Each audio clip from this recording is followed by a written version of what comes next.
put a spell on you.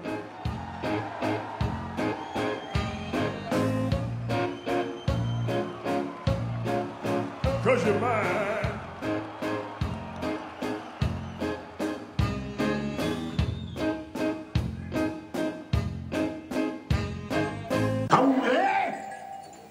I'm Gobzi.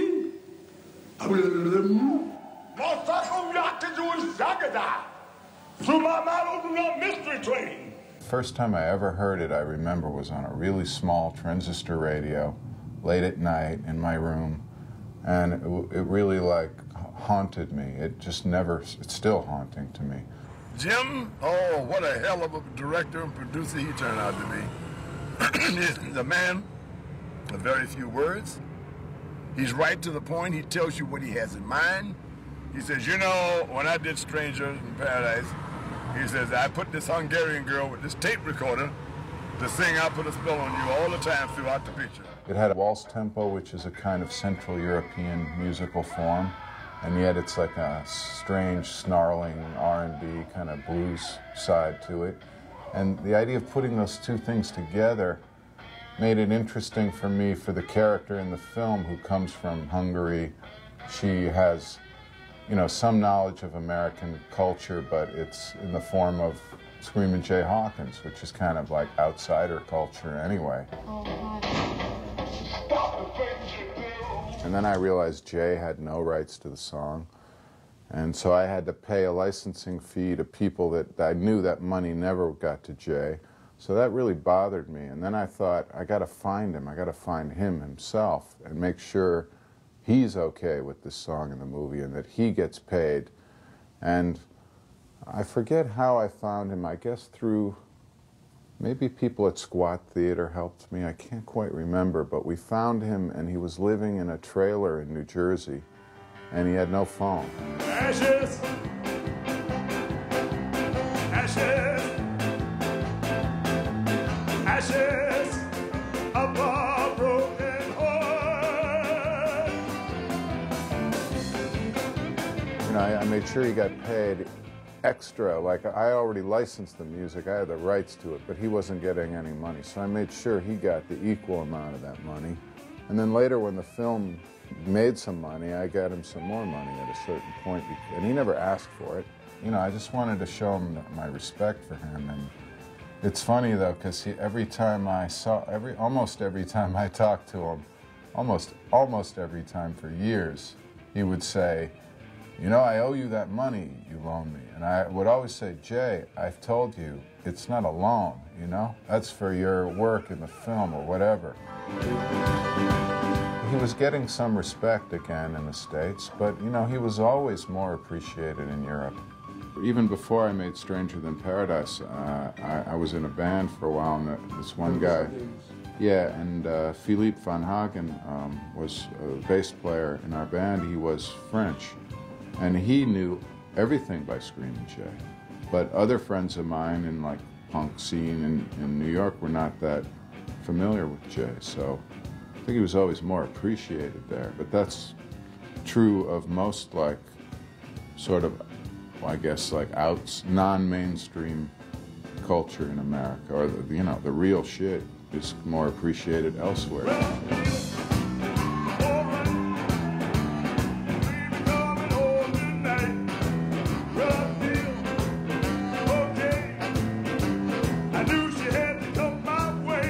It's funny because Jay was so sensitive, you know, he could fuck with other people, but he got kind of hurt if you did it back, you know, sometimes. It was kind of contradictory.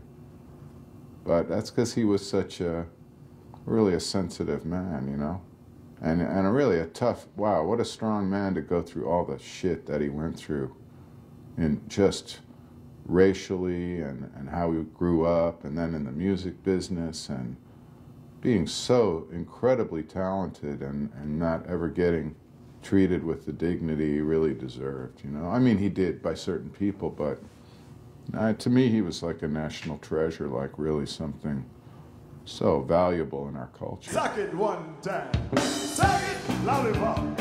Suck it, suck the hell out of it. Suck it, lollipop. Suck it, suck the hell out of it. Suck it, lollipop. Suck it, suck the hell out of it.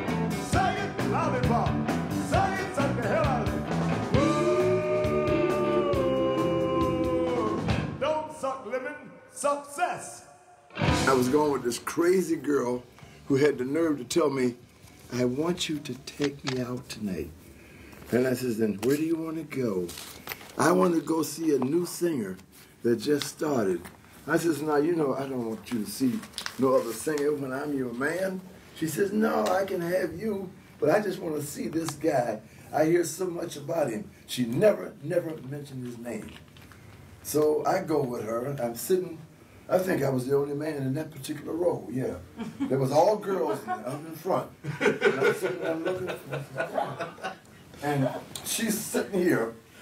Now, she don't do this for me when I come on the stage. But when Elvis came out on the stage, because I didn't know his name was Elvis, then somebody was calling me, there's the pelvis.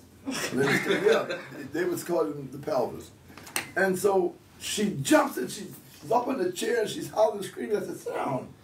Act like a lady. She said, it's Elvis. I said, who? Elvis. I said, I don't understand Elvis. He's a new singer and he's going to be good. I said, no kidding.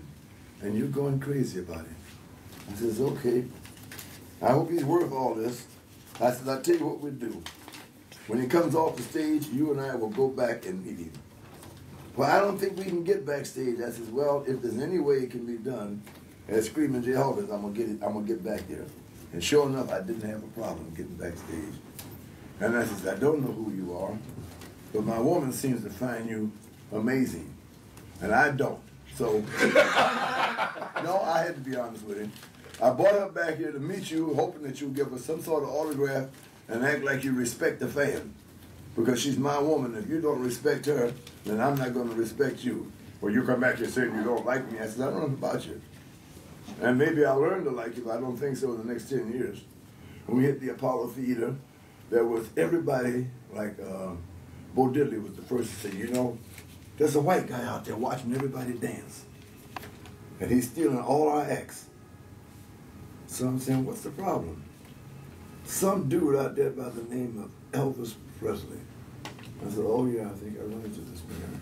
I wrote a character for him for a film we did called Mystery Train, and got to hang out with him in Memphis. He says, now I want to put you in a blood red suit and sit you in this hotel and you do your whole picture from this hotel. Well, so far, I did not see nothing wrong with what he told me. The money I didn't question because he paid double the money and he paid good and he paid on time. But I think it was the first time he acted in a film playing a character that wasn't himself, really. And that was really interesting because, you know, he wanted to make the character like Screamin Jay all the time. He said, you will sit there and look like you're going to destroy the city and you won't move. You won't do nothing. That was the reason for the red suit. And to this day, I still got the red suit, but I took all the black buttons off of it and I put white buttons on it. Now I wear it red and white. And I wanted parts of Screamin Jay, but I also wanted him to be partly someone else. And I remember one time he got frustrated and said to me, you know, Jim, I don't understand. It's like you ordered a nuclear device and now you're instructing it not to explode. What got me upset with Jim Jarmusch was when we started the picture, for 3 days, I was on location, but I sat in the dressing room. Then they decided to start using me and filming. And we came to this one scene when this Japanese girl gave Spike Lee's brother, Sankey Lee, the plum. I had to eat that plum 30 times.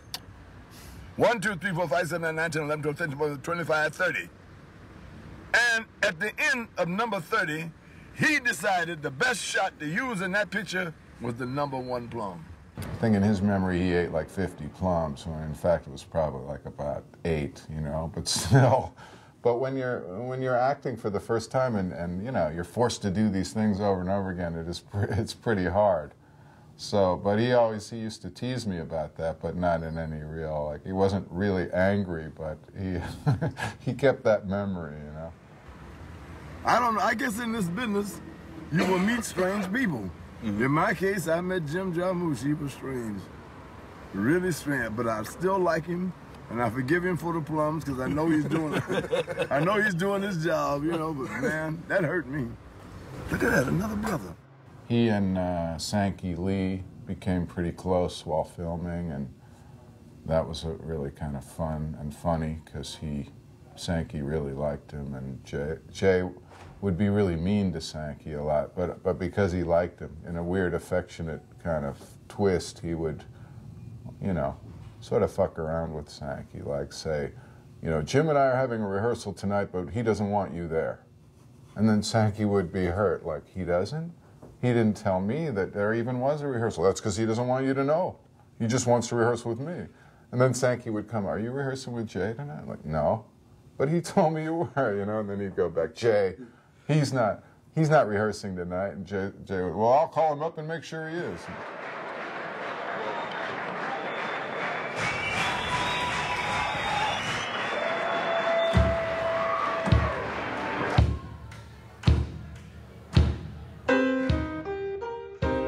Before he went to Memphis, he used to call me like every other day and say, now, Jim, should I bring Henry?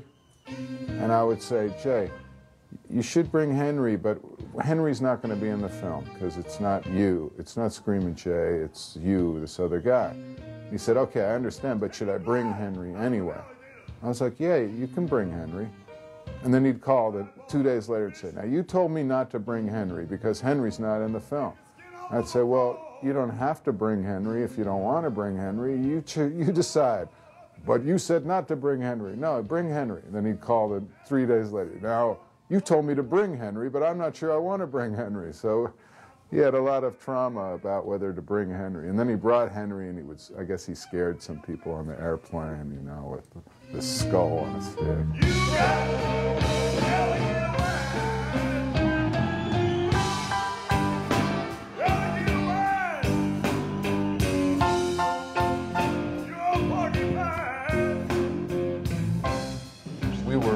Rained out, it just wouldn't stop raining, and we wanted to shoot something that we had started shooting and it wasn't raining, so we had to wait for it to rain. And Jay took out all these bones he had in a little leather bag, and he rolled them on this table and said, all right, go set your cameras up, get ready to shoot because it's going to stop raining.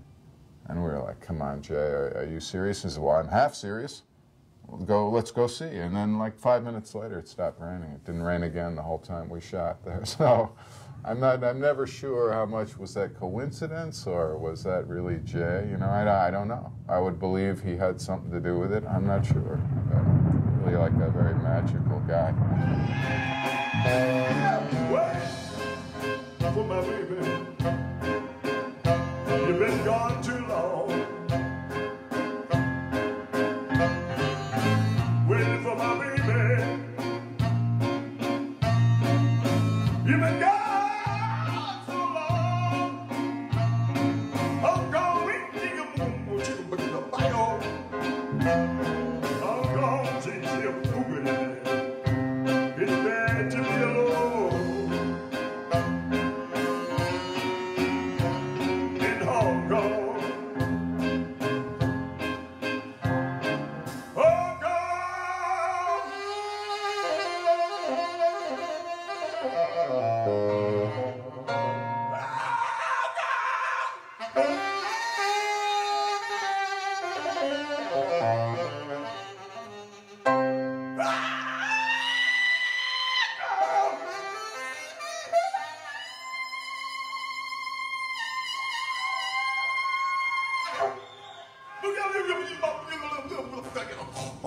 When he was captured by the Japanese, right, he was tortured. And he had a big problem with Asian people for just his memory. And he had to act with these two young Japanese people. And he took me aside and said, you know, he said, I got a problem. I have too much bad memory. I'm trying to get over it. It's not rational. I don't dislike these two people, but I'm afraid of them, or they make me nervous. So it was good. He was very open about that. So I made sure that they understood. I talked to them separately about his life a little bit, and they were in awe of him. They really loved him. And then then I made them spend time together. And once he spent a little time with them, it changed. You know, he got more relaxed around them, and even to the point that later he had a Japanese wife, or, you know, so I don't think that would have happened before Mystery Train. You know something? I'll never get it. Nicholas, I got to tell you something here. We got one problem. You'll never have a problem with me except walking uphill.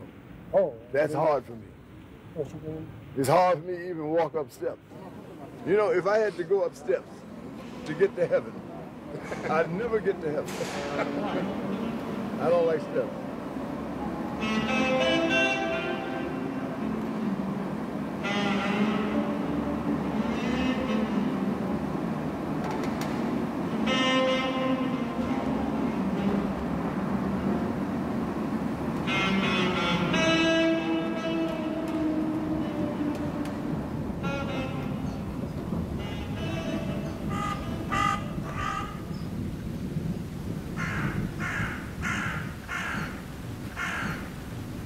But, you know, the good stuff stays good, and the stuff that's not good just kind of passes away. And Jay will never pass away. You know, his work will never fade away. Because there are always people that look for the good. The real shit is in the margins, you know, it's not in the mainstream. And that stuff stays alive, and that stuff will always be there. You know, it's no different than people like Lester Young or Bela Bartok, or, you know, people that died with nothing in crummy hotels, and, you know, that they're the true geniuses where we look back and see, wow, look at the gifts to our culture from these people. So Jay is not really different than that, and, you know, we'll never lose what he gave us. While I am still alive. And that's important to me. Hell, on my next birthday, I will be 71. Shit, I'm too damn old to get a hard on, and I got a hard on. My wife think I'm Superman. I said, but what do you call me? She said, well, you ain't white, so I call you black man. I don't give a damn what you call me, so long as you call me sweet. Sweet black man.